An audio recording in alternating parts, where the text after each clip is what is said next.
अस्सलाम वालेकुम friends, welcome back to top smarties. Drama serial Ishq Murshid. Shipra को तो फजल बख्श से मोहब्बत हो चुकी है। जैसे वो उसे जेल से छुड़वा कर लाया, किसी और के पास की तो बात ही नहीं थी।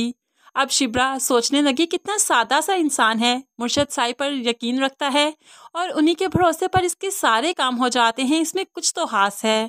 दूसरी तरफ सुलेमान साहिब से भी उनकी बीवी बात कर चुकी है कि मैं शिप्रा की शादी फजल बख्श से करना चाहती हूँ, जिस पर सुलेमान साहिब को तो कोई एतराज़ नहीं, लेकिन अपनी बेटी की मर्जी ज़रूर जानना चाहते हैं। इसलिए बीवी को कह दिया कि उसकी मर्जी मालूम करो। माँ तो शिप्रा के रंग ढंग देखकर ही समझ जाती है कि इसे फजल बख्श अच्छा लगने लगा है, इसलिए तो वो फजल बख्श के नाम से शिप्रा को छेड़ने भी लगी।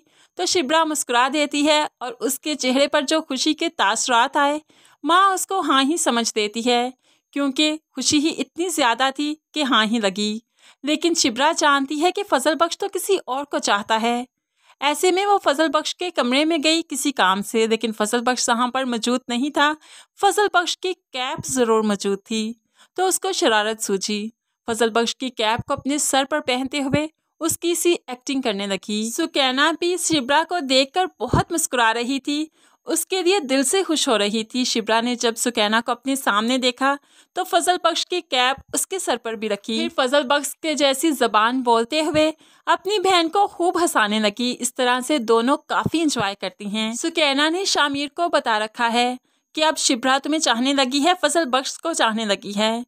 तो अब फजल बख्श अपनी चाहत का इम्तिहान लेते हुए शिप्रा के सामने अपनी गर्लफ्रेंड को फ़ोन करता है और उसके सामने उल्टी सीधी इंग्लिश बोलते हुए उससे बात करता है, जिसकी वजह से बज़ाहिर तो शिप्रा मुस्कुराती है, जैसे उसे कोई फ़र्क नहीं पड़ता, लेकिन अंदर ही अंदर से वो काफ़ी जेलस हो रही है, क्योंकि अब वो उसकी गर्लफ्रेंड को पसंद नहीं करती। और ये मोहब्बत ही तो है, जब हम किसी के साथ भी अपना प्यार शेयर नहीं कर सकते।